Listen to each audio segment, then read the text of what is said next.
Hello everyone, and welcome to another recorded lecture of BIO101 online. Today we'll be discussing Chapter 6, which covers energy and enzymes. So, what is energy? Energy is the ability to do work, or it's the ability to bring about a change. So that's a simple definition of energy. And the general characteristics of life, including growth, development, metabolism, and reproduction, all require energy. So all living things require energy.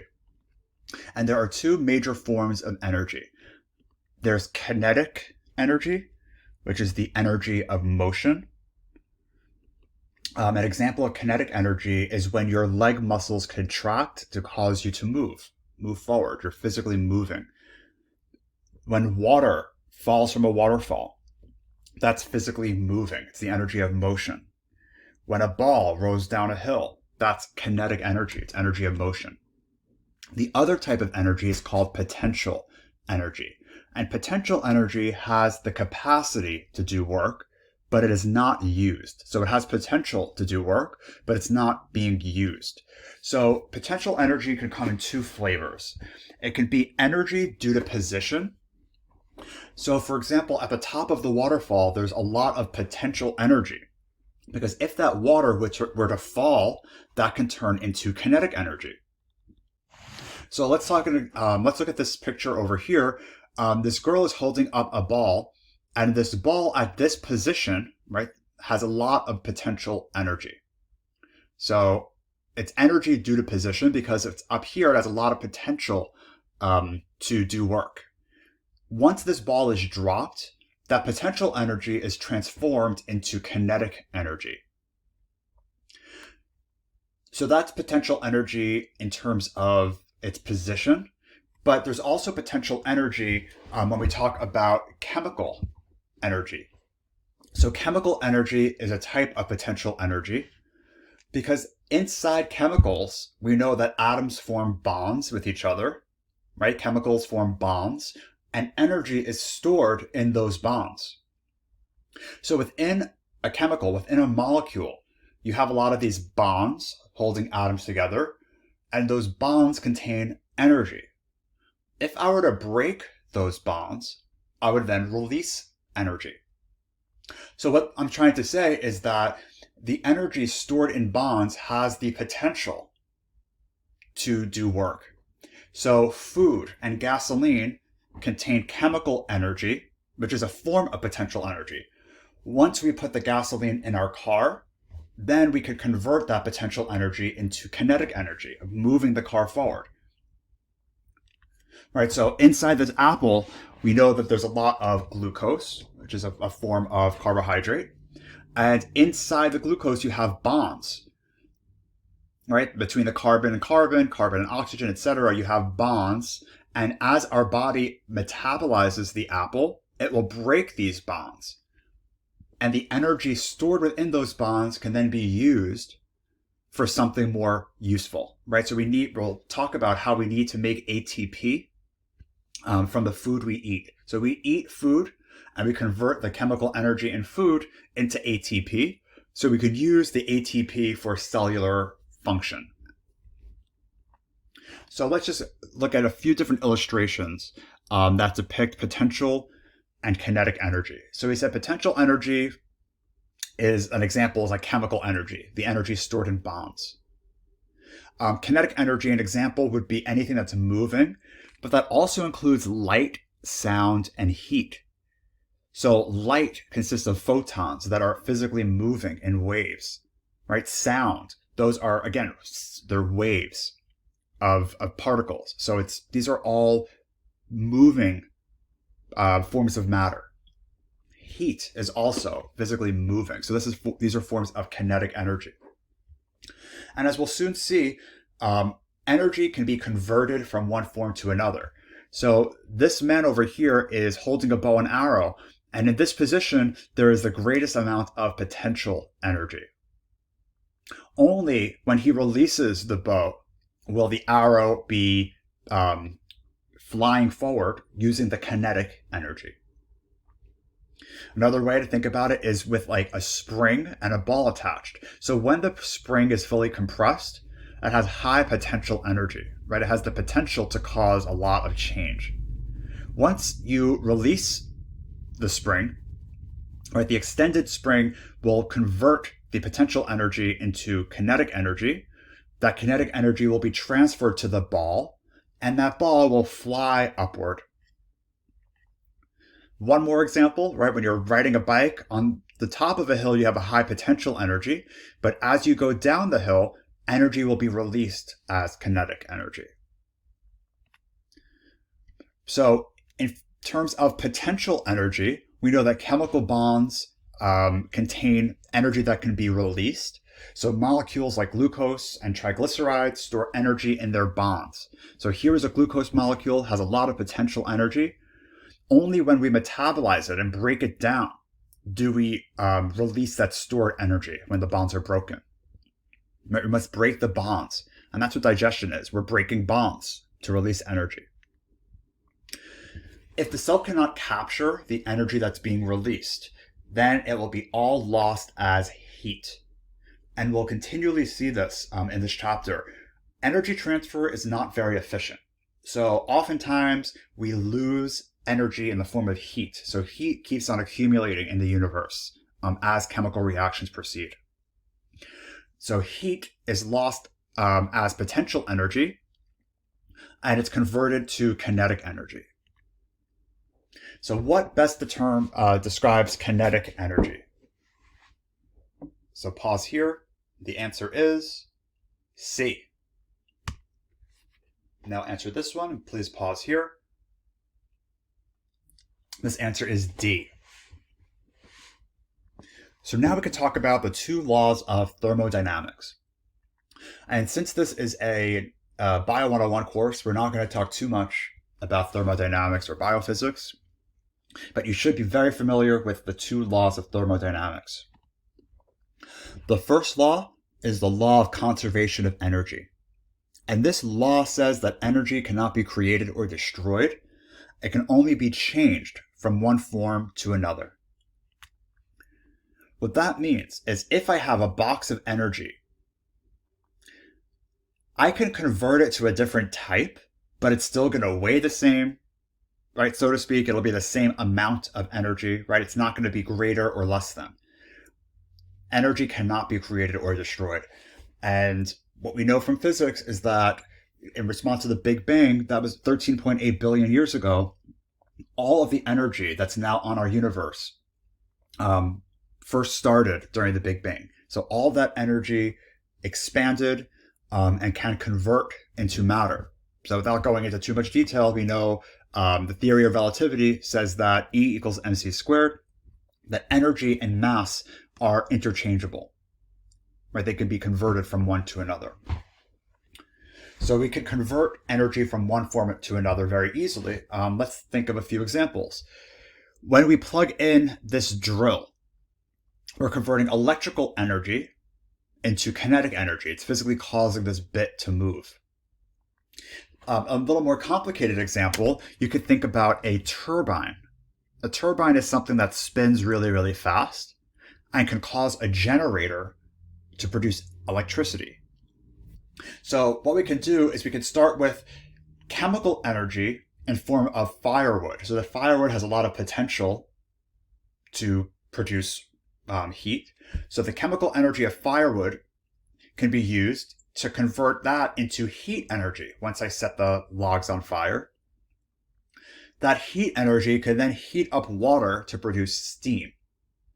That high pressure steam, right, which is, again, this is going to be a form of, that has potential, will cause the kinetic energy of the turbine to spin really, really, really fast.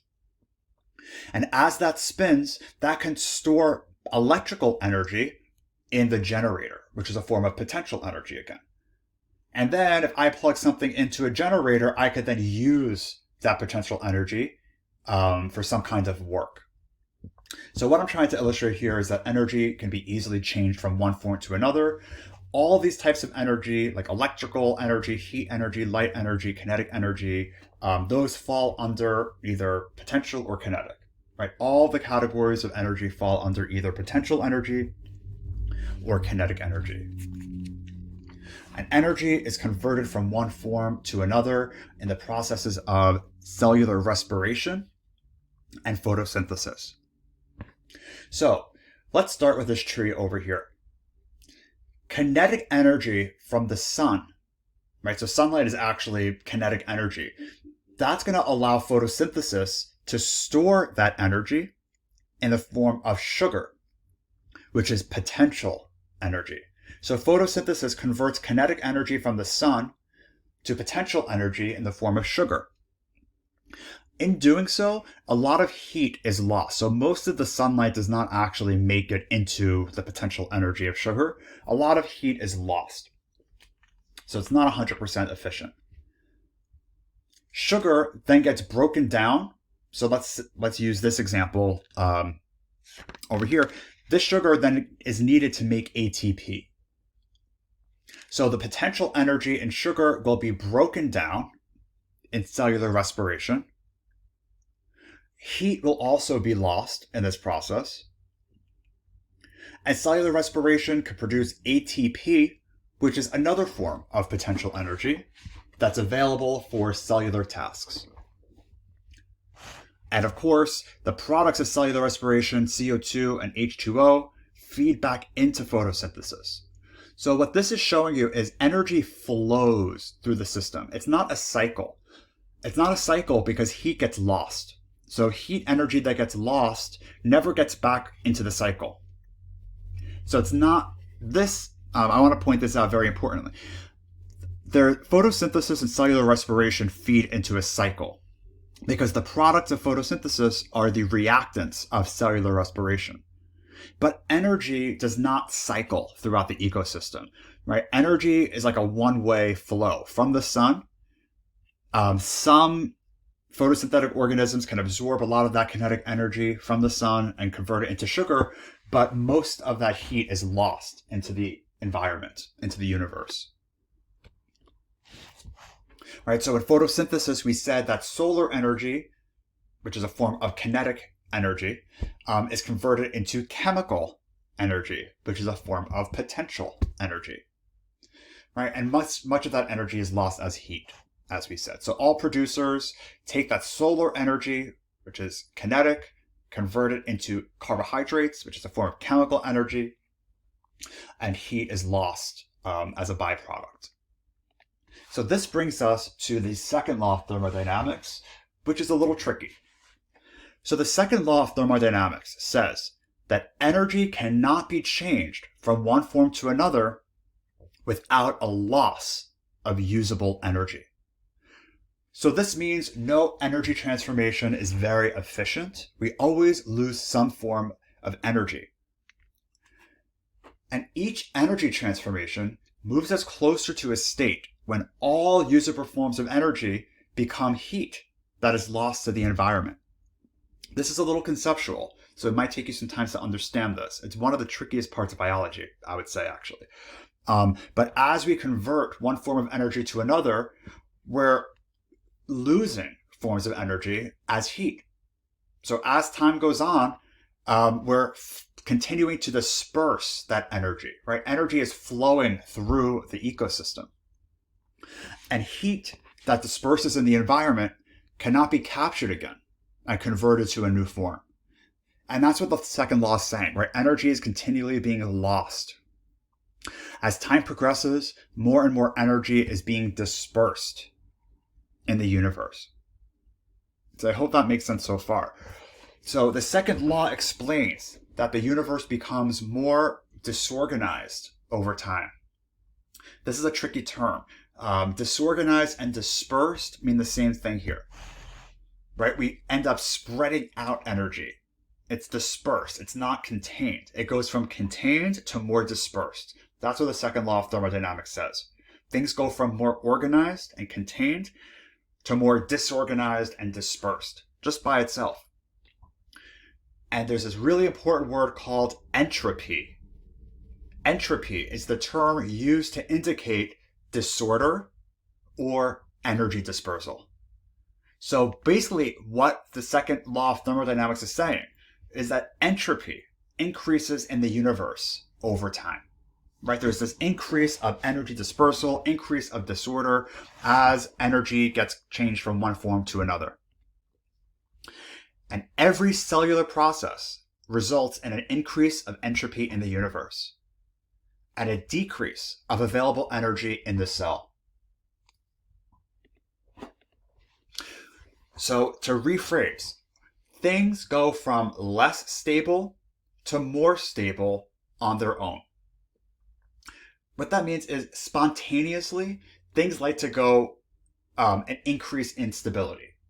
I'm going to explain this many times, so don't worry if it doesn't make sense right now. But a law of nature, or just a law of nature, is that things like to be more stable. So we have things going from low stability to high stability on their own. That's the way the world works. We go from less stable to more stable. And the universe becomes more disorganized, more dispersed as time progresses. Right? We go from order to disorder. And to maintain organization over time, we need to continually put in energy. Right? And I'll give you more examples in a bit. But if we want to keep things ordered and organized and not dispersed, we're going to need an input of energy. So let's just think about an example. If I tossed bricks off of a truck, what kind of pile of bricks would you be more likely to produce? Would you produce a nice organized stack of bricks like this, or something like this? Right? This is more disordered, it's more disorganized, and that is more probable. Which is more stable? Meaning, would you expect this to remain like this longer? Or what's more likely to stay in existence forever? Is it a pile of bricks that are disordered, or a perfect pile of bricks in a pyramid shape? Right? This is a lot more stable. This is unstable. It is unlikely that this will just stay as is forever. Right? Things like to come apart. Things like to be disorganized on their own, just spontaneously. Right? If we have these 9 little particles, they're not just going to stay in one little corner. Over time, they like to disperse. They like to become more disordered. So while this is less stable, and if I wanted to keep it like this, in this very low stable environment, I would have to put in a lot of energy to keep this maintained, to keep it ordered. So to maintain organization and order, you need to put in energy.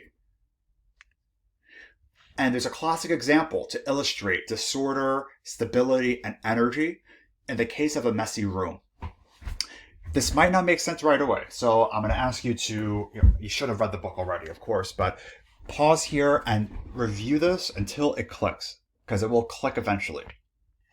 But let's take this nice and neat room over here. This is a very ordered room. It's very organized. However, this is not very stable, right? We all know from experience, once you clean your room, it doesn't stay like that, right? It takes a lot of energy to keep a room like this. Right? It's not very stable, so you need to continually clean up and put energy in. But there's a lot less entropy, right? There's not a lot of disorder. Everything is contained in a certain place. However, just spontaneously, you don't have to put in any energy. Just as time elapses, your room looks something like this. It's a lot less ordered. A lot less energy is required to keep it like this. And in fact, it's more stable, right? A room like this will stay like this, right? A room like this will not stay like this unless you put in energy. So we can say that this messy room state has more entropy, right? Because it's more dispersed, more disorganized. It is more stable, and less energy is required to keep it in this state. The only way to get back to my less entropy state is to put in a lot of energy. I have to put in a lot of organization effort to clean up the room, right? To get it to be in its less stable but more ordered form. Another example, right? You can see a child has a lot of potential energy to grow up and to become a lot of different things. Tons of, and kinetic energy, right? They're jumping up and down, lots of energy, but they're not very stable, right? Kids are all over the place. Once you grow up, right, you become more stable, but there's less energy, right? As we go older, we get more tired. So this is a way that you could remember that the more energy you have, the higher the energy, the less stable. So things like to go from high energy to low energy, right? Things like to go from low stability to high stability. Things go from order to disorder. So let's apply this to cells. In cellular respiration, glucose, which is a highly organized, high energy molecule, gets broken down into carbon dioxide and water, which are less organized. Right? So we're going from more organized to less organized, more potential energy to less potential energy, less stable, which means less entropy, to more entropy. Right? From here, we have all the energy contained in one little neat molecule. It's not going to stay like that for long. It's not very stable. When we break it up, it is now less organized. There's less potential energy, and it's more stable. It's more disordered, and it's more likely to stay in the form of water and carbon dioxide than it is in glucose. And of course, in every process that we convert energy, we're transforming glucose into CO2 and water. Energy in the form of heat will be released at every step of the way. Right. So to create the more organized glucose from water and carbon dioxide and photosynthesis, we need energy. So, right, if we want to go from these more stable, lower energy products to a high energy, less stable product like carbohydrates, we need to put in energy from the sun. So we need to put in energy in order to convert these more stable, low energy products into this less stable, high energy product. Right? And the ultimate fate of all solar energy in the biosphere is to become dissipated in the universe's heat. So that's what the second law of thermodynamics is telling us, that after all energy transformations, we lose heat. So over time, we're just losing more and more heat from cells into the environment.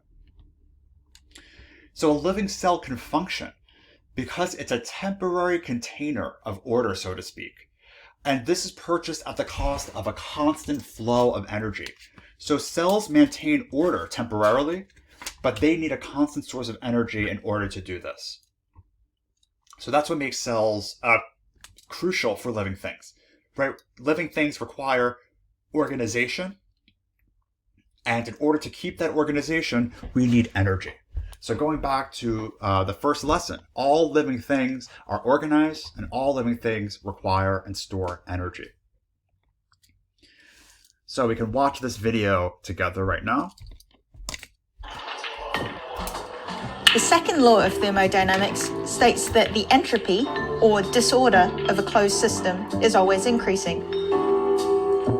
So one way of thinking about entropy is a measure of disorder or chaos in the universe. So the more entropy we generate, the less energy is left over to do useful work. If you think about entropy statistically, you could think about it in terms of a puzzle where you have to figure out how many combinations there are of putting 3 balls into 3 boxes. Well, there's 10. In 3 cases, you will have 3 balls in one of the boxes. There's one where there's a ball in every box, and the other 6 will have them all spread out to a different degree. That's straightforward enough, but when you scale it up, even by a factor of 10, things get much more complicated. Counting the permutations becomes impossible. Now, if you imagine that there were trillions upon trillions of atoms and trillions upon trillions of boxes, then statistically you could see that it's much more likely that the atoms would be disordered rather than ordered. Perhaps the most significant conclusion from the second law of thermodynamics is the concept of the arrow of time, which tells you which direction time is traveling in. For example, if a process generates entropy, it will happen spontaneously and will be irreversible unless you input more energy. When I pour cream on my coffee, I wouldn't be surprised to see the two liquids mixing and becoming more disordered over time. I would, however, be surprised if the cream and coffee separated again after I had stirred them. An ice cube in coffee will melt and become a more disordered liquid, but under those conditions, it cannot spontaneously reform itself back into an ice cube. So you might be tempted to think that if this is true, and if entropy can never be decreased, then how can human beings or more complex living organisms even exist? Well, the key here is that humans are not a closed system. So we're always exchanging heat with our surroundings, and we're decreasing local entropy at the expense of the entropy of our environments. So if I take an egg and I drop it, then the second law says that this egg will never spontaneously unbreak itself. But even the initial laying of the egg doesn't violate the second law, because the hen took a lot of food and broke it down, so creating a lot of molecular disorder or entropy, in order to make this egg that I've just broken. So the second law states that a spontaneous process generates entropy and involves heat moving from a hotter body to a colder body. Now, a refrigerator doesn't violate the second law of thermodynamics because it's not a closed, isolated system. We're continually inputting energy in the form of electricity to try and keep the inside of the refrigerator cold, but at the expense of the surrounding environment. So if we turned off the electricity, then eventually the air inside the refrigerator would come into thermal equilibrium with the surrounding environment. So the concept of thermal equilibration leads to the idea of the universe's heat death. Now, this is an idea where heat flowing from a hotter body to a colder body will eventually lead to a situation where all of the atoms in the universe are at thermal equilibrium, and there won't be any drivers for spontaneous processes, and things will just stop. But the good news is that this isn't going to happen for a very long time. So it's been predicted to happen in 10 to the power of 26 years. So that's 10 with 26 zeros behind it. So we can take comfort in the fact that we can continue to create things and draw local order from the chaos for a long time to come. Great. So hopefully that helped illustrate the concept of entropy and the second law of thermodynamics. The book does a good job of explaining it as well. So let's talk about chemical reactions. An important term to introduce, again, is metabolism. So metabolism is the sum of all chemical reactions that occur in a cell. And a chemical reaction is either making bonds or breaking bonds between atoms. Right? Just breaking bonds, making bonds, rearranging bonds. Those are chemical reactions. And all chemical reactions together are called the metabolism. Reactants are what participate in a reaction. So the starting materials are reactants. Products then form as a result of the making or breaking of bonds. So here we have glucose and oxygen. The bonds get broken and rearranged to form CO2, H2O, and ATP. What reaction is this? Right, this is cellular respiration. Right, and glucose and oxygen are the reactants, and the products are CO2, water, and ATP. And metabolism is the sum of cellular chemical reactions. So we have two forms of metabolism. Anabolism is the building things up. So anabolic processes build things. Catabolism is breaking things down. This is very important. So when we take smaller molecules and build them into larger molecules, that's anabolism. And in order to build things up, we need ATP. Right? We're going to use ATP to build things into larger wholes. Those larger molecules then need to get broken down in catabolism. And when those larger molecules get broken down, they release energy in the form of ATP. And those smaller molecules can then be rebuilt into larger molecules using anabolism.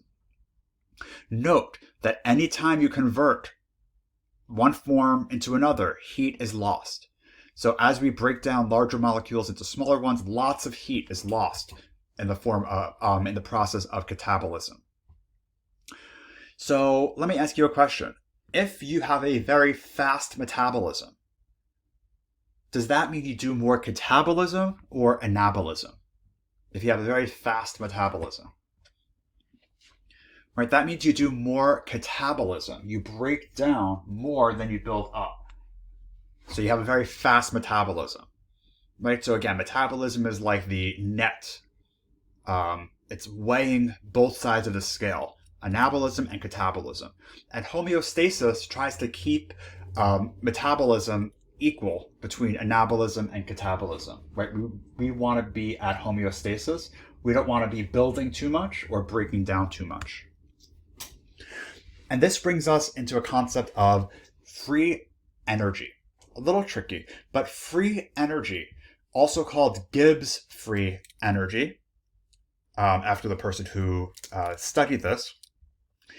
Gibbs free energy is the amount of energy available to perform work after a chemical reaction has occurred.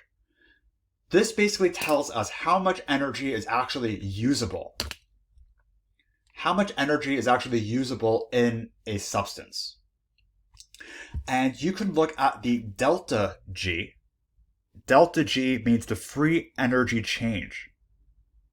So the change in free energy after a reaction is determined by subtracting the free energy content of the reactants from the free energy content of the products. That's what's shown over here. So the delta G, the change in free energy, is the free energy of the products minus the free energy of the reactants.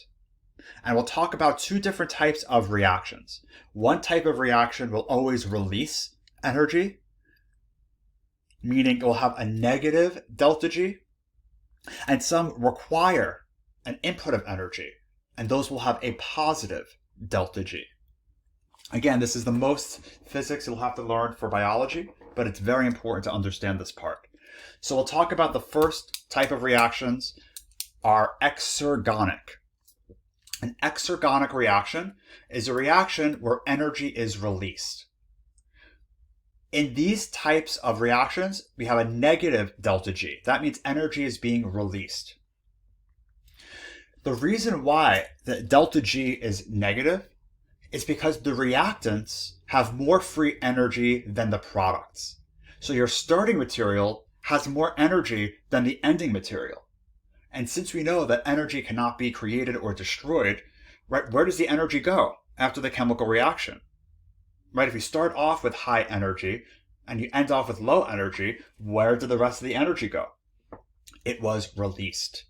So in an exergonic reaction, the reactants have more free energy than the products, and just spontaneously, right, energy will be released. And the products have less energy in them. So an exergonic reaction is like rolling a ball down the hill. You start with reactants of high energy, and just spontaneously, you're going to go to products of lower energy without any input. So these kinds of reactions occur spontaneously, right? You're going down the hill. And we can look at this, it's called a reaction diagram. If and energy is on the y-axis. So your reactants start up here. They're very high energy. But after the chemical reaction is done, the products only have this much energy. So the distance between the reactant's energy and the product energy was the amount of energy released.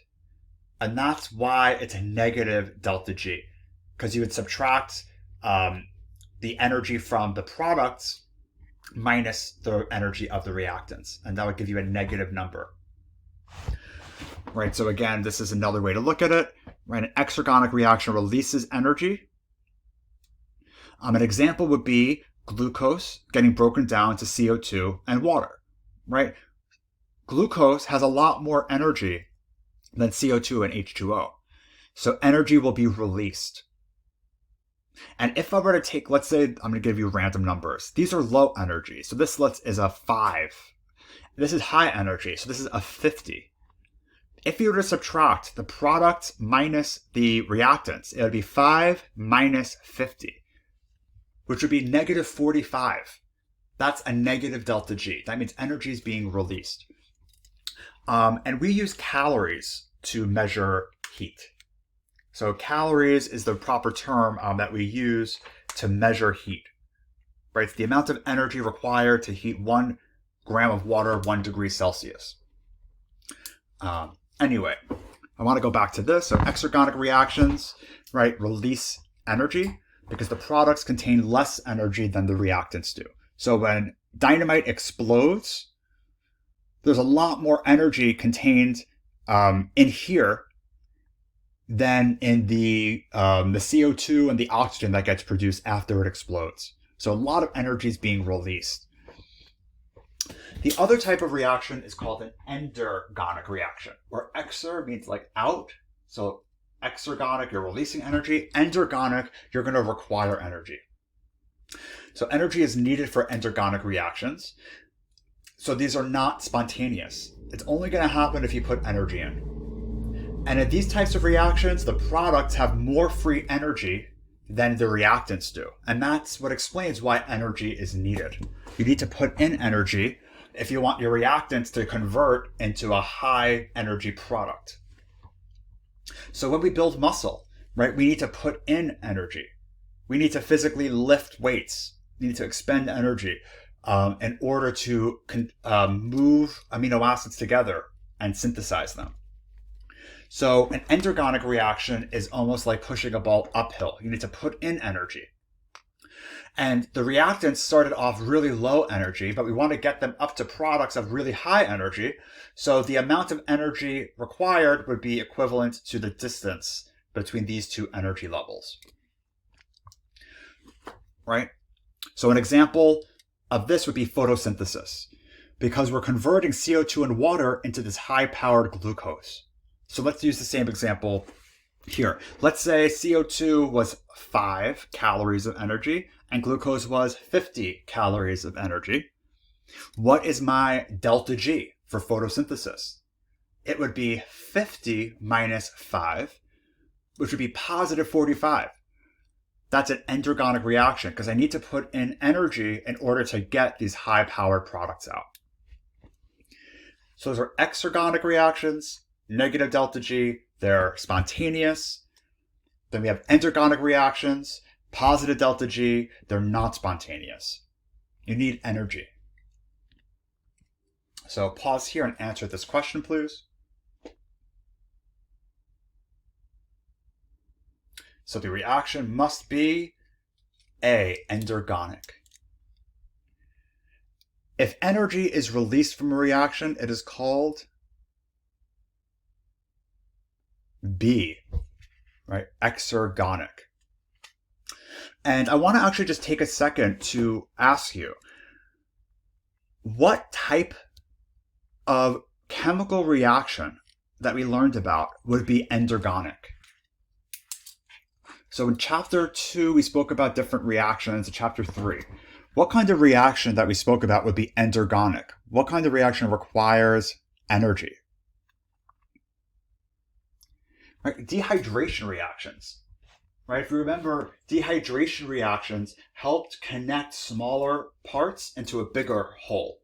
So in order to build things up, that's going to require energy. So dehydration reactions are a form of endergonic reactions.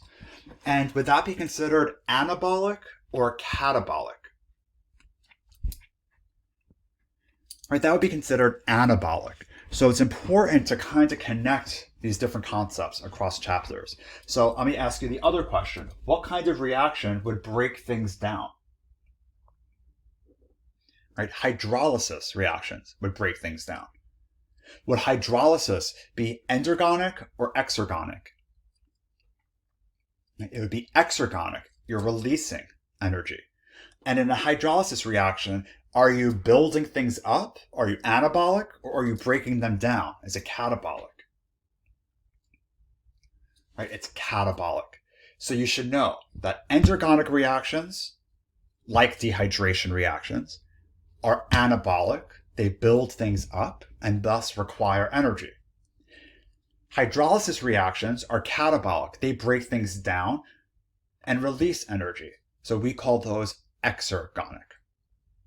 So you should be familiar with endergonic versus exergonic, anabolic versus catabolic, hydrolysis versus dehydration. So now I want to talk about a different kind of reaction called oxidation-reduction reactions, also called redox for reduction oxidation. So it's the same thing. And electrons pass from one molecule to another. And oxidation is the loss of an electron. Reduction is the gain of an electron. So when an electron is passed from one molecule to another, right, one molecule loses an electron, so it's been oxidized, and another molecule gains the electron, so it's been reduced. And oxidation and reduction then happen simultaneously, so that's why we call them redox. So when one molecule becomes oxidized, another gets reduced. So as an example, here, this molecule is an electron donor. It has 2 electrons, but once it loses its electrons, it has been oxidized. Right? It lost its electrons. Over here, this is an electron acceptor molecule. Once it receives its electrons, it has been reduced. You could think about it as being reduced in charge. So for example, if this molecule has a charge of 0, it's neutral, and then it gets 2 electrons, the charge will be reduced to -2, because now we have 2 electrons. So over here, another example is this woman over here is donating an electron to this other lady here. So who is being oxidized and who is being reduced in this case? Right, so this woman over here is being oxidized. She's losing an electron. And this woman on the right is being reduced. A good way to remember this is oil rig. Oxidation is loss of electrons. Reduction is gain of electrons. So that's a good mnemonic to help you remember redox reactions. In the production of NaCl, what is being oxidized and what is being reduced? So take a second and pause and let me know. Right, Na has lost an electron. So sodium was oxidized. Chlorine gained an electron. So chlorine was reduced. And as we'll see in the next 2 chapters, on certain cell membranes, there is what's called an electron transport chain. This is not brought up in this chapter in the book. I want to just introduce it now because it will help you in the future. But what happens is there's a series of membrane proteins called the electron transport chain that do sequential redox reactions. So basically, one molecule donates electrons to one protein, then this will transfer the electron to this, then that will transfer the electron to this, then it'll pass on the electron here, and then the electron will be passed over here. And every step of the way, as electrons are being passed, energy can be harvested. So as we pass along, and I'll explain a lot more of this when we talk about photosynthesis specifically, but as we use this electron transport chain, we're doing redox reactions, right? So as this protein passes electrons to this one, this is being reduced, this is being oxidized. When this passes electrons to here, then this is being reduced and this is being oxidized. Right, so we can make energy this way, as we'll soon see.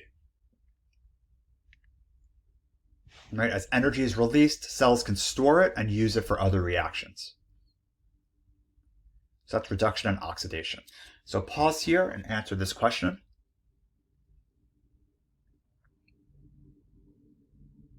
So the answer is C.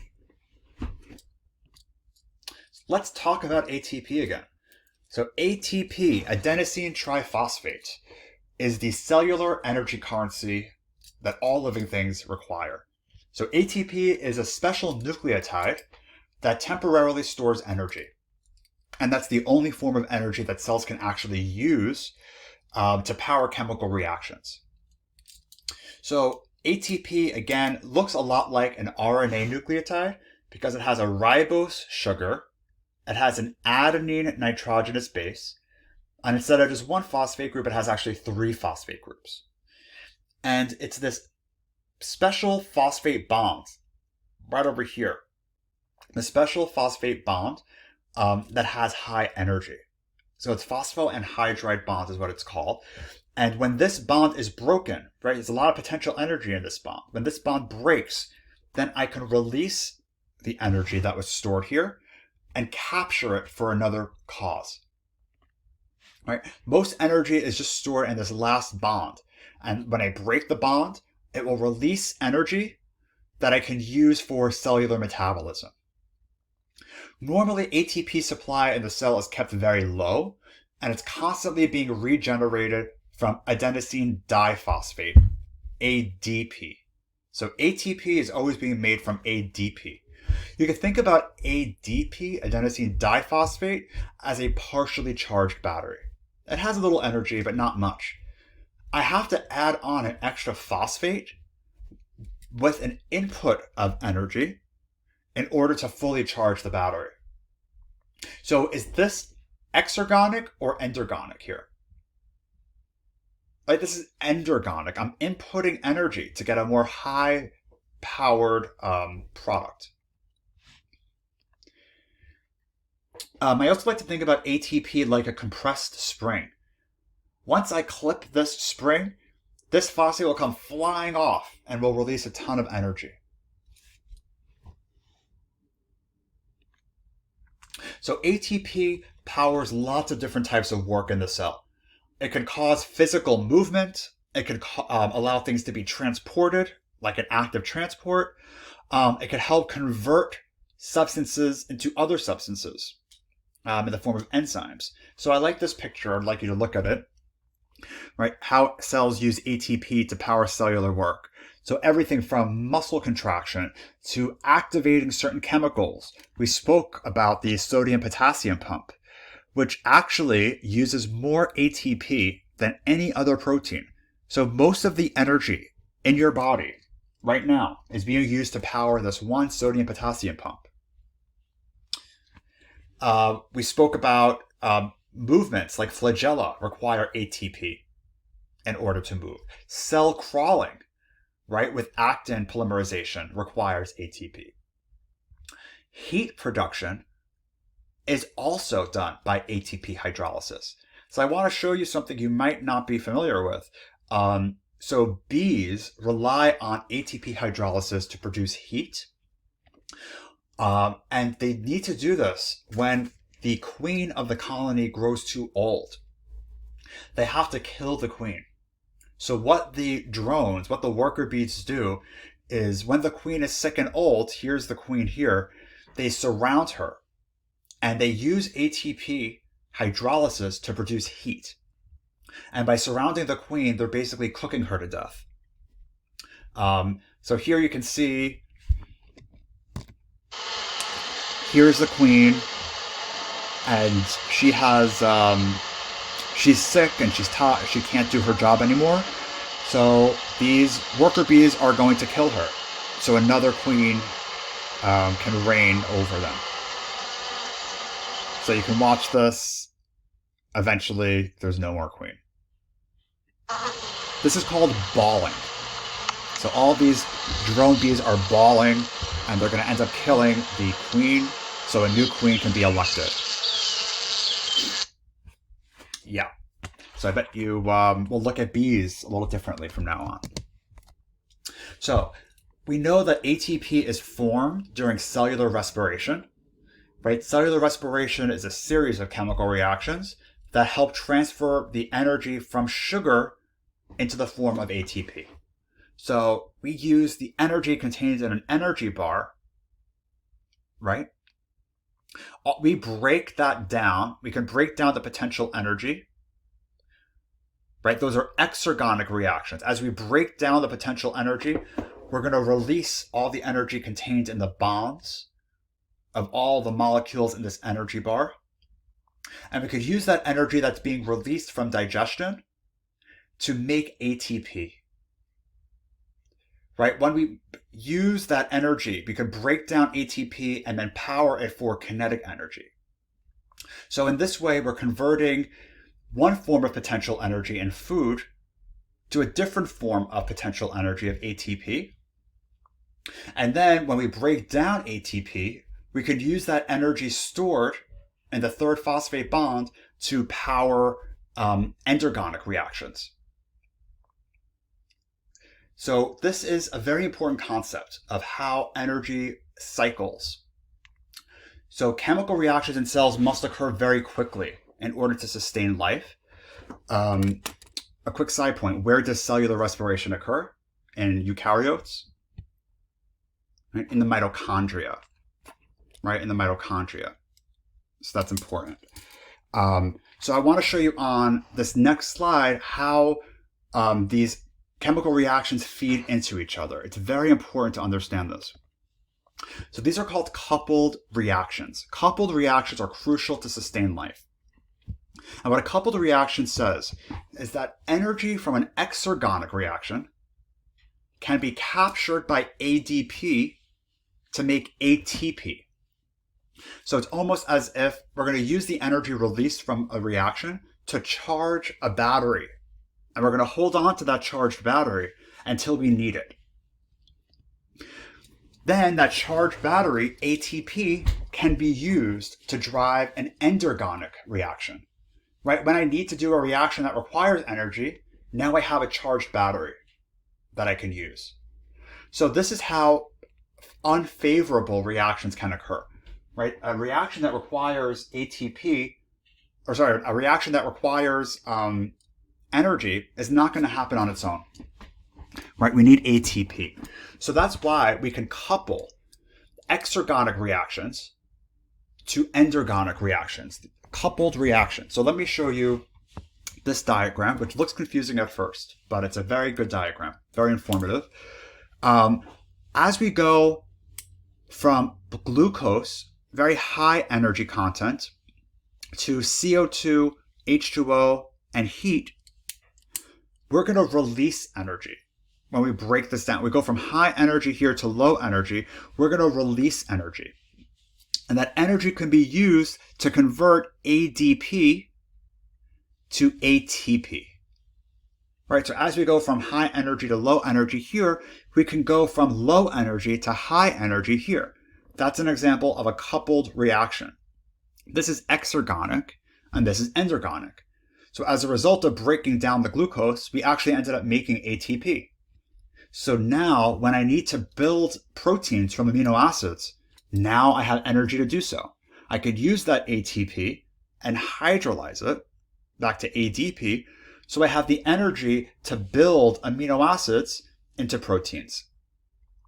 So again, this is exergonic. ATP to ADP is exergonic. You're releasing energy. So I can power the endergonic reaction of protein synthesis. So this is how coupled reactions work. So take a second to look at this and make sure it is very clear. And next, we will talk about enzymes. Okay, so introducing enzymes. Enzymes are large organic molecules that can catalyze chemical reactions. Catalyze is a fancy way to say speed up. So enzymes are large molecules that speed up chemical reactions. And most enzymes, almost all enzymes we'll talk about in this class, are proteins, which means they're made of amino acids. One exception that I mentioned already is that the ribosome is actually an enzyme, but it's made of ribosomal RNA, which is a nucleic acid, not an amino acid. So most enzymes are proteins. Some could be made of nucleic acids, but regardless, these molecules speed up chemical reactions. The reactant in an enzymatic reaction is called the substrate. So the starting material that an enzyme acts on is called the substrate. the substrate binds to the enzyme's active site. So the active site is a location on the enzyme where the starting material binds to. Here we have what's called the enzyme substrate complex. Both are together. And the enzyme will then convert the substrates into different products. So in this case, what does it look like the enzyme is doing to the substrate and the products? It looks like the enzyme is breaking a bond in between these two subunits. So the products are two separate subunits. And enzymes don't make the impossible happen. They just speed things up. So if I were to take an apple and leave it out in the sun, over time, all the starch would be broken down into smaller building blocks like glucose. Eventually, it would end up decomposing and fertilizing the soil, so other microorganisms can eat that, some decomposers. But I don't want to, let's say I want to digest an apple. I don't want to have to wait a year for an apple to completely disintegrate into nothing. What I want to do is use an enzyme to speed it up. So sure enough, when we eat an apple, we don't have to wait around for the apple to break down. We have enzymes like amylase, which breaks down starch. So the substrate of amylase would be starch. That's the substrate. And the enzyme would chop up starch into its smaller subunits, which would be what? It would be glucose. So amylase helps break down starch into glucose. So enzymes don't do anything that wouldn't happen normally. They just make it a lot faster. Sometimes they can speed up reactions about 10 million times. So how do enzymes speed up reactions? That's the first question. Reactions always have an energy barrier that prevents them from happening. And reactions must overcome this energy barrier before they can occur. So this barrier is called activation energy. So all reactions have to overcome this activation energy in order for them to occur. Right? Molecules will not react with each other unless they're activated in some way. Enzymes speed up reactions by lowering the activation energy required for that reaction to proceed. So enzymes lower the activation energy, they lower the barrier, making it more likely for a reaction to proceed. So that's how it catalyzes reactions. It lowers the barrier and makes it easier for the reaction to occur by lowering the activation energy. And I'm going to give you an example that is not with a chemical reaction. It's a analogous reaction. And my reaction here is frogs going from the left side of this barrier to the right side. And since this barrier is very high, it's going to take a lot of time for all the frogs to go from the left side to the right side. Over time it'll happen, but the frogs are going to have to jump higher and higher and higher. It's going to take a long time. What an enzyme does is it lowers that barrier. The enzyme lowers the activation energy barrier, making it easier for the reactants to be converted into products. It makes it easier for the frogs to jump over. That's what we're talking about by lowering the activation energy. Right? We're making it more likely for a reaction to occur.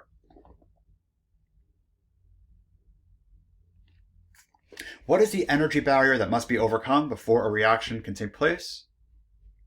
The answer is D, the activation energy. Right?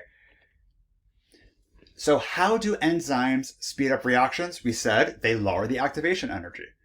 But how do they lower the activation energy?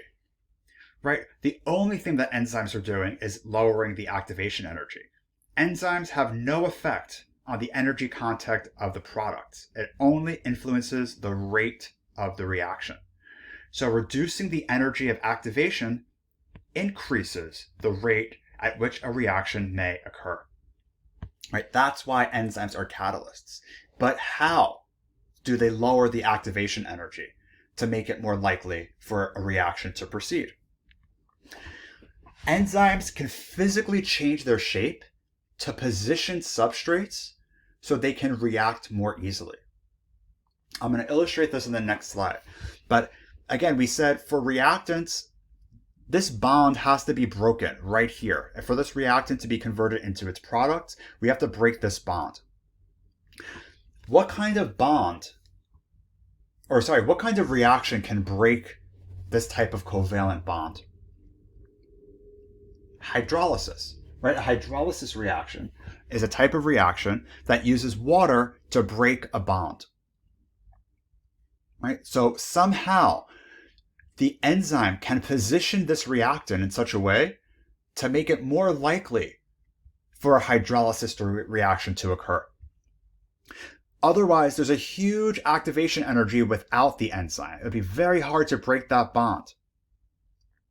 However, with an enzyme, in purple, the activation energy is lowered, so it's a lot easier, right? So we're going to see how enzymes position substrates so they can react more easily, meaning bonds could be more easily formed or bonds could be more easily broken. I'm going to give you an example in these next two slides. The example I'm going to give you is the breakdown of sucrose. So sucrose is a disaccharide that's consisting of two monosaccharides, glucose and fructose. And they're attached by a special covalent bond called a glycosidic bond. And let's say we want to break down sucrose into glucose and fructose. What kind of reaction can do that? Right, a hydrolysis reaction again. So we need a water molecule to get inside right here at just the right place so we can break sucrose down into glucose and fructose. But the activation energy for that to happen is very high, right? What is the likelihood that a water molecule is going to be able to get right in here at the perfect time to break this bond? Right? It's a very high barrier that's going to prevent sucrose from just breaking down on its own, right? So sucrose could break down by itself over time, but the activation energy for that reaction is way too high. It's going to take a very long time to happen on its own. Sucrase is an enzyme, right? ASE means enzyme. And the sucrase enzyme lowers the activation energy by changing its shape so a water molecule can more easily hydrolyze the sucrose. This might take some time to review and to repeat. But again, sucrase is an enzyme. It's made out of protein. It's made out of amino acids that can bind to the substrate sucrose, the sugar, and it can hold sucrose in such a way that a water molecule can break that bond by hydrolysis. And let me show you this in this slide. So where on an enzyme does the substrate bind? So where would sucrose bind sucrase? At the active site. So here is my enzyme sucrase in purple. It's made of amino acids. And this is an empty active site. So this is a free enzyme that's ready to go. This enzyme has an active site. The active site is specific for only one type of substrate. So sucrase can only interact with sucrose. Once the substrate, sucrose, interacts with the enzyme, we call this the enzyme-substrate complex. And now we need a water molecule to get in here to break this bond by hydrolysis. So what the enzyme is doing, essentially, right, with this hydrolysis reaction, it's almost as if it's using its hands. It doesn't have hands, of course, but it's physically manipulating the water and bringing it closer to the bond so it can break that bond by hydrolysis. So the enzyme itself is physically changing its conformation.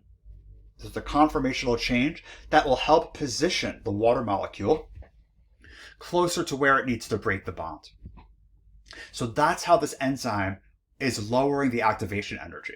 It's physically positioning the water in such a way that it will make it a lot more likely for sucrose to be broken down into the products glucose and fructose.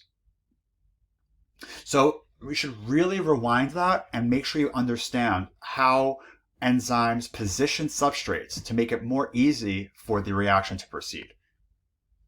That's how enzymes lower the activation energy and catalyze reactions. So pause here And the answer is A.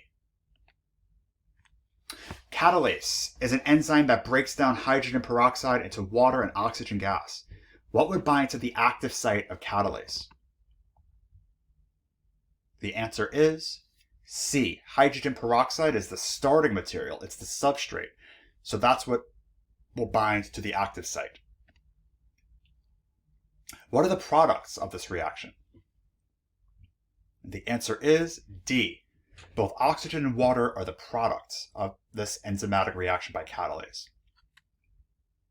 Actually, another fun fact, or another fun question I could ask you, where in the cell would catalase function? So I don't know if you remember from chapter 4, but the peroxisome is the organelle that has the enzyme catalase to continually break down hydrogen peroxide, which can be harmful, into the harmless water and oxygen. So catalase functions in the peroxisome. So we said that enzymes form a complex with substrates to catalyze reactions. An enzyme can catalyze reactions to either break bonds or form bonds. One type of enzyme might be responsible for degradation, right? Like that hydrolysis enzyme we said. So it could go from one substrate to two products. So that could be like a hydrolysis reaction. Is that anabolic or catabolic? Right, that would be catabolic, breaking down. A synthesis reaction is when we take two substrates and put them together into one product. So is that anabolic or catabolic? That is anabolic, right? What type of reaction would allow us to build things, to synthesize things? Right? Dehydration reactions, right? And is energy required for these types of reactions? Yes, it is endergonic. So I want you to keep on relating endergonic with synthesis, anabolic, with dehydration, and then associate degradation with hydrolysis, catabolism, and exergonic, energy release. Does sucrase degrade or synthesize? Sucrase is a degrading enzyme, right? It breaks down sucrose into glucose and fructose. So that's what's shown here. You can start off with a substrate that binds to the active site, and a bond gets broken to release two products. That's an example of degradation. Synthesis is when two separate substrates come into the enzyme and a bond is formed between them, right? That would form one product from two substrates. Reactions normally occur in a sequence and follow a pathway. So in cells, we don't usually have just like, okay, A becomes B, and that's it. It's usually that the products of one reaction become the substrates of the next. So let's give an example. Suppose we have to try to make this product. This product cannot just be made by one enzyme. Rather, we start with a square and circle, and enzyme A could attach them together, can form a bond. Then this pentagon comes in, and only enzyme B can attach the pentagon to the product of enzyme A. Only enzyme C can add a triangle to the product of enzyme B. So enzymes A, B, and C are all required to form this end product. In this pathway, we see that 6 different enzymes are required to convert A into G. So enzyme 1 converts A into B. Enzyme 2 then converts B into C. Enzyme 3 converts C into D, and so forth. Suppose I stopped enzyme 3 from functioning. What would happen? What would accumulate? Right? You would see a lot of product C accumulate if enzyme 3 were non-functional. Right? Because enzyme C was the product of E2, and it becomes the reactant of the next enzyme. But if there's no enzyme, then C will just keep on accumulating. So you might see that in a homework problem or a quiz, so keep that in mind. And pathways are often like assembly lines. So each of these machines is responsible for one part of the car assembly process. Each of these different robots is like a separate enzyme. So this enzyme over here only knows how to put in the bolts for the left rear wheel, for example. I can't do anything else. If I switched the order of this robot and this robot, the entire car would be defunct, right? Every single robot is in a pathway of the assembly line, right? Just like every enzyme is in a certain order of a pathway, right? Every robot is in the certain order of an assembly line, right? So and then you can think about this, once the enzyme or this robot does its job on this car, then this enzyme down here can work on this product as its next substrate. So try to make the connection between this assembly line and enzymes working in a metabolic pathway. So in a pathway, cells can use what's called negative feedback to control biochemical reactions. So in a process called negative feedback, the product of a reaction slows down the production of more product. So for example, let's say we have 4 enzymes in a pathway, and enzyme 1 converts A to B, enzyme 2 B to C, enzyme 3 C to D, and so forth. What happens in negative feedback is once you end up getting enough product, that product actually inhibits the activity of enzyme 1. Why would that be smart? Why is that clever? Right? Negative feedback is a way to keep homeostasis. We don't want too much product being made, right? We don't want enzyme 4 to keep on making product. So when we have enough product, this product self-destructs the pathway, right? This product acts as an inhibitor. It goes back and says, okay, enzyme 1, we have enough. You don't need to make this product anymore. And of course, when there's not enough product left anymore to inhibit enzyme 1, then enzyme 1 will kick back into gear and will start converting A to B. So B can be converted to C, C to D, and then D to product. So we have negative feedback with all kinds of mechanisms, from glucose regulation to our heat regulation inside. So all types of homeostasis require negative feedback loops. When there's too much of something in the body, it shuts off more from happening. Like a thermostat. When there's too much heat, the thermostat shuts off, so the heat will not be turned on again. In an opposite process, there's called positive feedback. And this way, when you get some product, that actually activates enzyme 1 to make even more product. This is not very common in biology because it's dangerous, right? Positive feedback can be dangerous. We see a lot of negative feedback in biology, not a lot of positive feedback. Some examples are like fever. So when certain chemicals are released to produce fever, even more and more molecules are being released to produce even more fever. This is dangerous, of course, because we can overheat. Also in labor contractions is an example of positive feedback.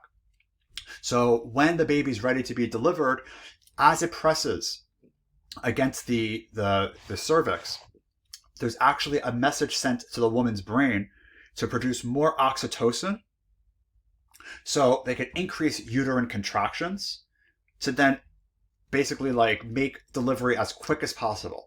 Right? When the baby's ready to go, we want positive feedback. We want even more hormones to be released in the woman's blood, so uterine contractions can increase and the baby can be delivered as fast as possible.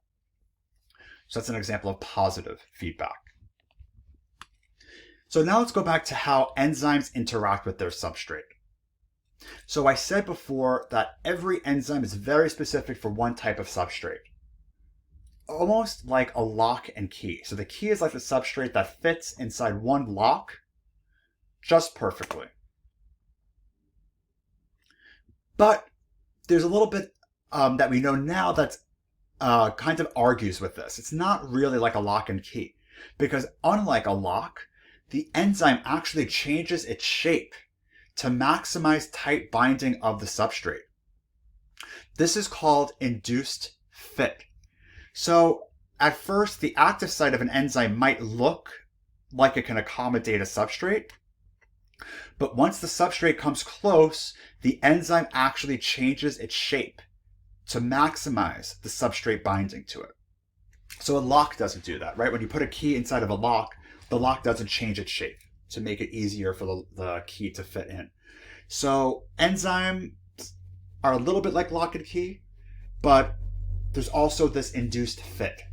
So there's two different models that explain how enzymes interact with their substrate. There's both the lock and key model and the induced fit model, and both are kind of true. Enzymes can be reused over and over again as long as there's substrate present. So enzymes are recyclable. But before an enzyme can do its job, it has to interact with the substrate, right? So enzymes and substrates must interact before they react. So what would increase the likelihood of an enzyme interacting with a substrate? Or you can take a second here to think about what would increase the rate of collision between substrates and enzymes. So if I add more substrate, right, the more substrate there is, the more likely it is for the enzyme to interact with it. So increasing substrate concentration would increase enzyme activity, just like increasing enzyme concentration. But I will warn you that to some extent, adding more enzyme won't do much. So once you have a certain amount of enzyme, adding more won't do anything. Adding more substrate can increase the rate of enzymatic activity a lot more. By adding more substrate, you're going to increase the rate of collision. Also, by increasing the temperature, you're going to increase the random motion of these molecules. And if they move faster, it'll be more likely that they collide, so they can react better. So enzymes have a preferred temperature to interact with that they like to work. And going back to the example of fever, fever is adaptive for us because it can increase enzyme activity so we can fight whatever infection is in our bodies. So to some extent, we increase our temperature a little bit so our enzymes can increase their activity. Finally, pH plays a very important role in enzyme activity, and every enzyme has a special pH that it prefers for it to function properly. But by changing the pH, that could impact how frequently the substrate interacts with the enzyme. Right, so enzymes keep working if they're in the right environment, right? They keep going and going and going.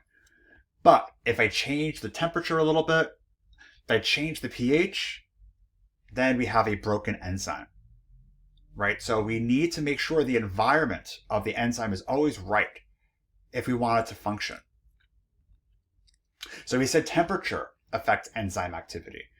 And most enzymes are active within a specific range of temperatures, and each enzyme has an optimal temperature at which their activity is greatest.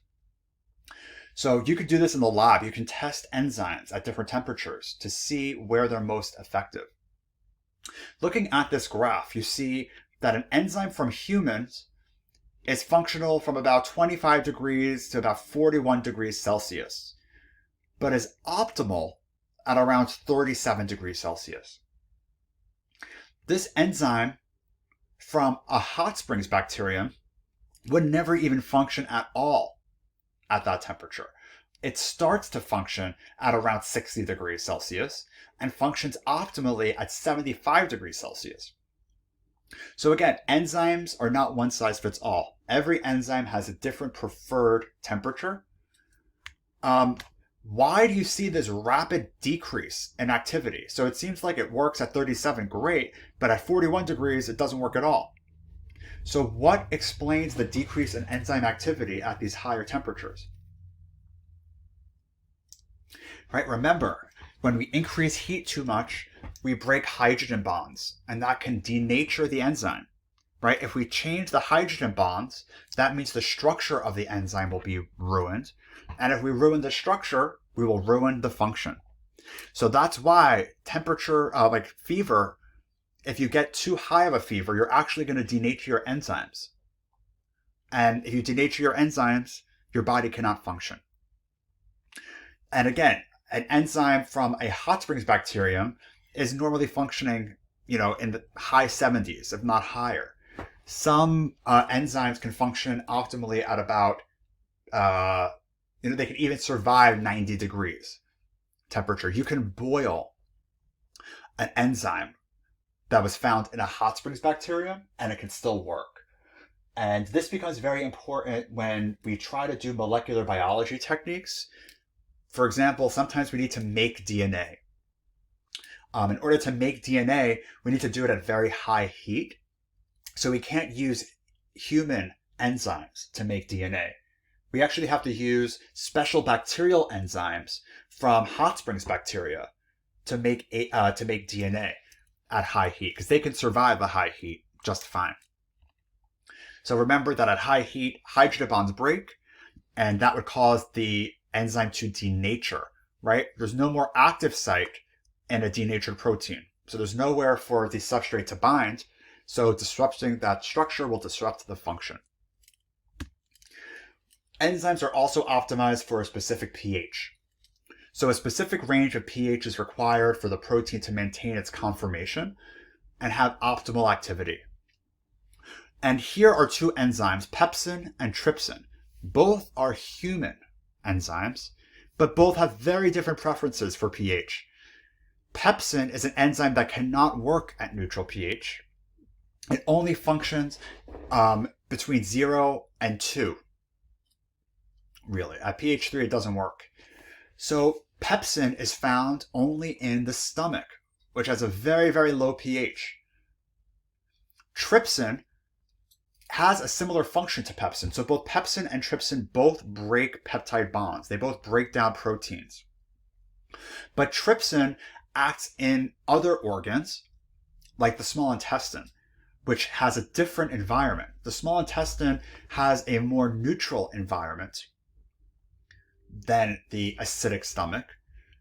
So pepsin would not work in the small intestine, and trypsin would not work in the stomach.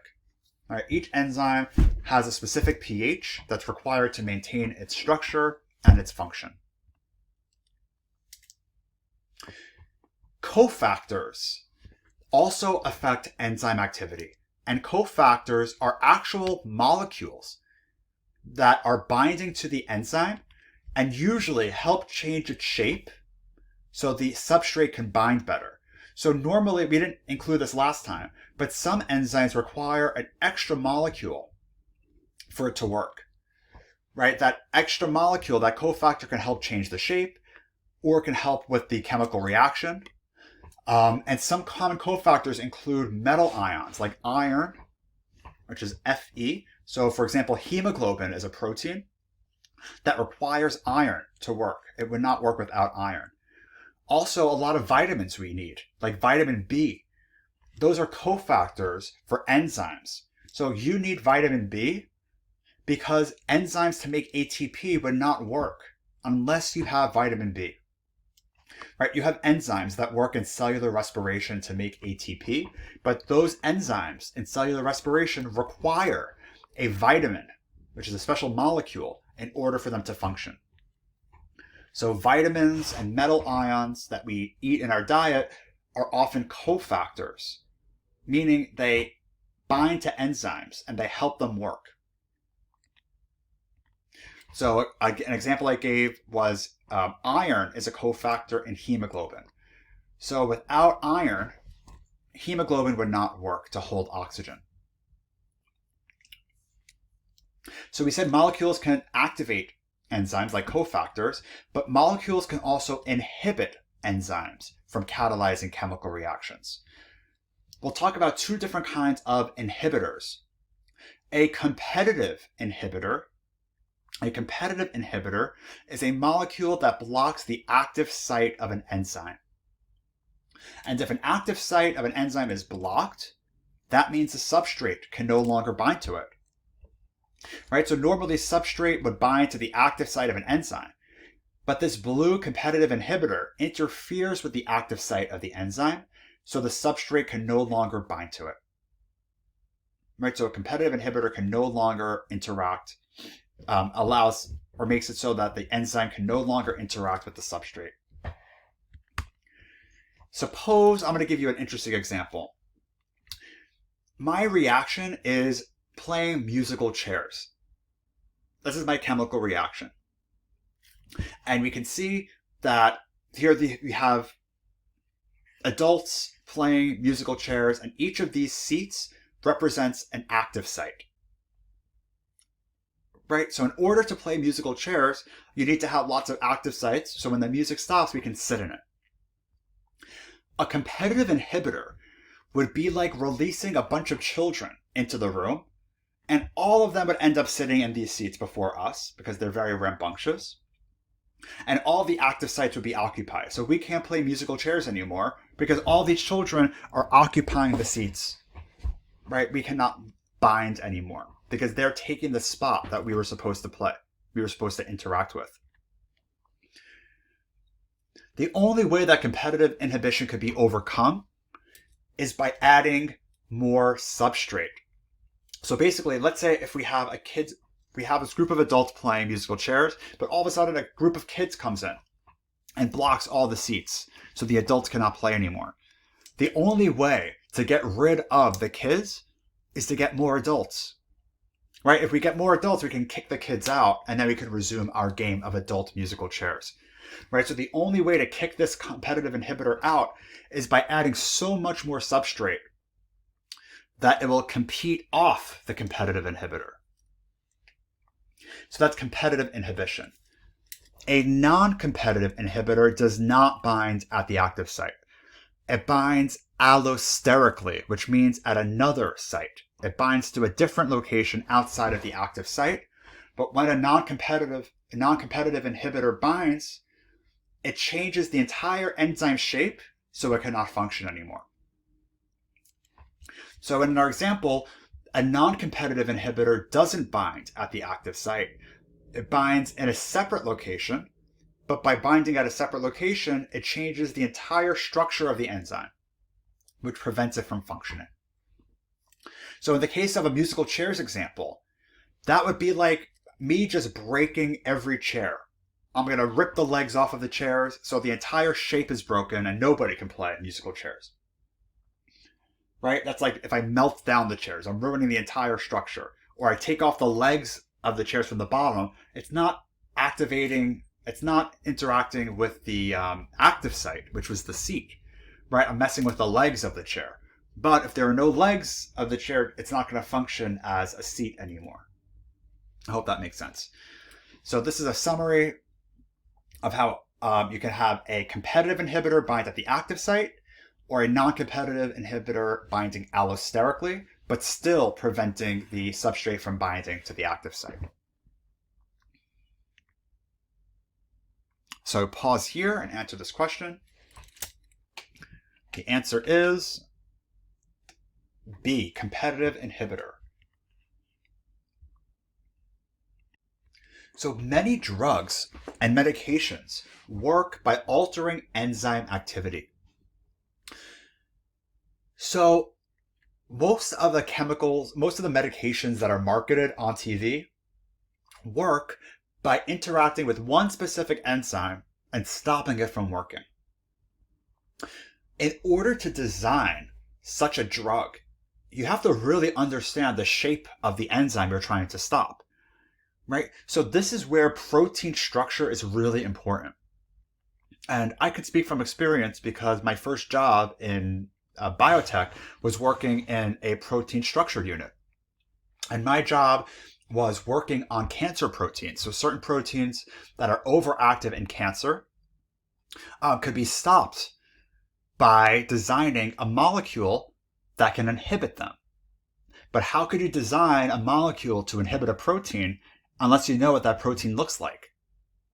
So using techniques like X-ray crystallography and cryo-electron microscopy, things I brought up in protein structure when I spoke about it a few lectures ago, those techniques are used to study the structure of a protein that's implicated in disease.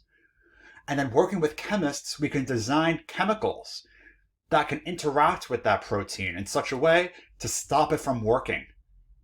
And that would stop the disease. So it's really important to understand specifically the active site of an enzyme. So we can involve biologists and biophysicists and chemists to all work together to understand what the active site looks like and how to make a compound that could block the enzyme from working, because the enzyme would cause a disease if it works too much. Right? So we're trying to stop the enzyme from doing its job because that's causing disease. So over here, I'm showing you the structure of an active site. And over here, you can see these different letters and numbers represent the different amino acids in the active site. So by looking at this, we can understand the kinds of molecules we can design that can block the active site. So again, this is how drugs are designed. This is how medications are discovered. When you look at your target, meaning if you look at the protein you want to shut off, you can help design a drug that will perfectly bind to it in just the right way to reduce its function. So that's how drug design works. So we could watch this video together. Actually, this video is the same as what you saw already. So you can look at it again, but this next, I would like you to watch a video on enzyme activity that's in the ebook on Connect. So that video is good. This is also found in the protein structure. We spoke about chemistry. So enzyme inhibitors can mean life or death. Some poisons can irreversibly inhibit an enzyme. So why is cyanide poison? Cyanide is poisonous because it inhibits the enzyme required for ATP production. Sarin gas is a nerve agent that inhibits an enzyme located at the neuromuscular junction. So now neurons can no longer communicate with muscles. So that causes paralysis. Warfarin inhibits an enzyme responsible for the blood clotting process. So this is an interesting, like warfarin is an example of something that could be poisonous because if you take too much of it, then you can't clot blood. But it can also be used as a blood thinner, which can be very therapeutic for some people. So again, different inhibitors can mean life or death, depending on the person and depending on the concentration of that inhibitor. One example of an inhibitor is called disulfiram. Disulfiram was marketed as antabuse, and it's an inhibitor that inhibits the enzyme acetaldehyde dehydrogenase. Normally, this enzyme breaks down alcohol, so alcohol isn't toxic to us. So this medication, disulfiram, was used as a treatment for alcoholism. People with alcohol addiction would take this inhibitor, so they block their acetaldehyde dehydrogenase. So when they drink alcohol, they'll automatically vomit and have a terrible reaction to it. And this is a way to prevent them from having more alcohol. To me, this is very barbaric and kind of backwards, but this was used for very severe alcohol addiction. So the person would take the inhibitor so they can no longer process the alcohol and they're just going to vomit it up and be dissuaded from drinking more. This is a video I'd like you to watch on how protease inhibitors, so you can inhibit a protease in order to treat HIV.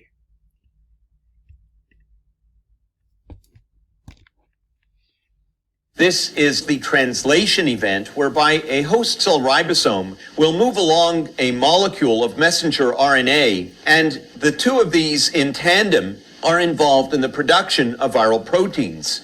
These viral proteins, in fact, include the viral enzymes that are synthesized in the form of long precursor proteins. Different types of messenger RNA molecules, in fact, exist in regard to the virus, and these are translated into different types of viral proteins or polypeptide chains. This is the protein cleavage event, whereby the protease enzyme of the virus cuts these long, non-functional polypeptide proteins into smaller individual subunits that indeed are fully functional. This is an essential step in virus replication. The protease inhibitor, or PI, will now attempt to block the function of the protease enzyme. This is the binding of the protease inhibitor to the protease enzyme, an event which is essential in blocking the ability of the protease enzyme to function, and this then results in preventing the protease enzyme from being able to cleave the large non-functional polyprotein precursors into their final functional units. Hence, if we succeed in blocking the protease enzyme, we will simultaneously prevent the virus from being able to fully assemble in the context of new, fully infectious virus particles. Great. So the last thing I want to leave you with is that there are two enzymes that are very special because these two enzymes can act as nature's on and off switch. So a kinase is an enzyme. Remember, ACE is enzyme. A kinase is an enzyme that adds phosphate groups to proteins. So a kinase uses a phosphate from ATP and it adds the phosphate to a protein. And when a protein is phosphorylated, when it has a phosphate added to it, it's usually an active protein. So kinases usually activate proteins. They turn them on. A phosphatase does the opposite. A phosphatase removes a phosphate from a protein. So a phosphatase dephosphorylates proteins, usually inhibiting them. So kinases usually activate, phosphatases usually inhibit. And this is done by ATP, right? So a kinase uses the phosphate from ATP to add it on. So in this way, ATP and a kinase are activating a protein. So some proteins would not function unless they are phosphorylated by a kinase. If a protein is phosphorylated, it is most likely what? Right, the answer is B, activated. If it is dephosphorylated, it is most likely C, inactivated. What is the substrate of a phosphatase? So what does a phosphatase act on? The answer is proteins. Blank and phosphates to other proteins. Sorry, it should be add phosphates to other proteins while blank remove them. So what adds phosphates to other proteins and what removes them? The answer is B, right? Kinases add phosphates to other proteins while phosphatases remove them.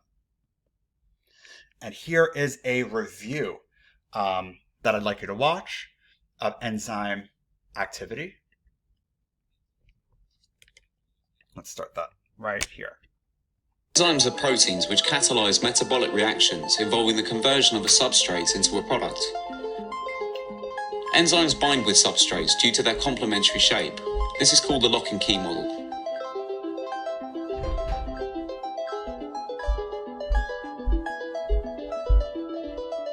Rather like a spaceship docking into a space station.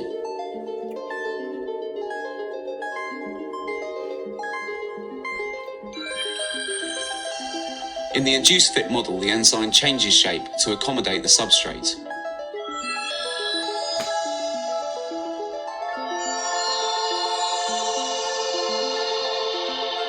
Enzymes enable metabolic processes to proceed rapidly at room temperature by providing an alternative reaction pathway of lower activation energy.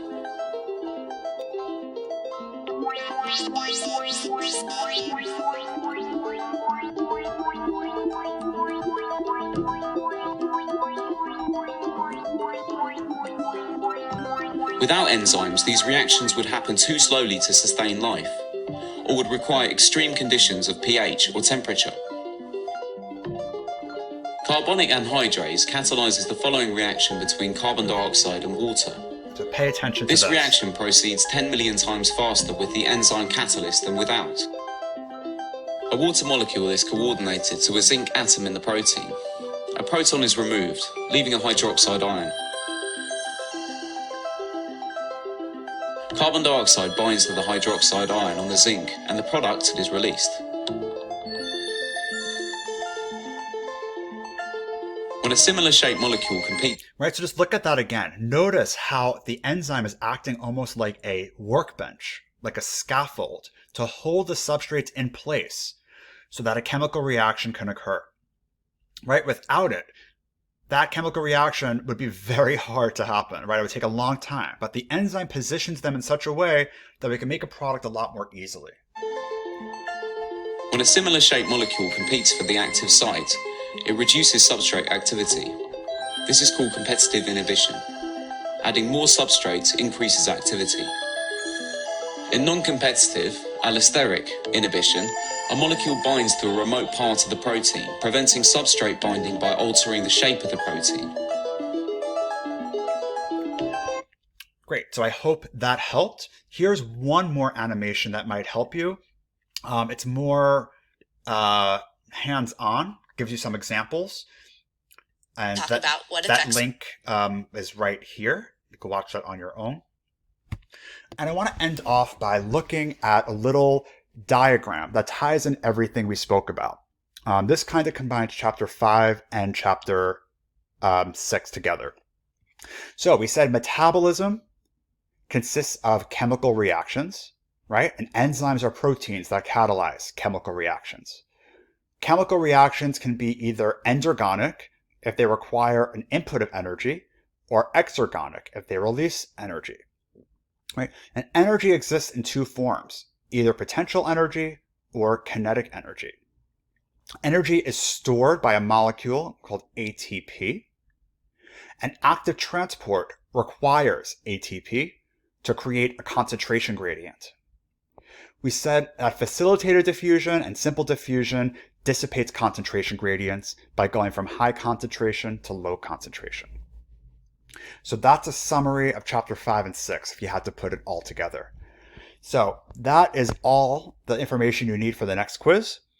I hope that, again, you understand the concept of energetics, the laws of thermodynamics, you understand how enzymes work, and how enzymes can be inhibited. So that's all for now, and I will see you next time when we discuss photosynthesis and cellular respiration.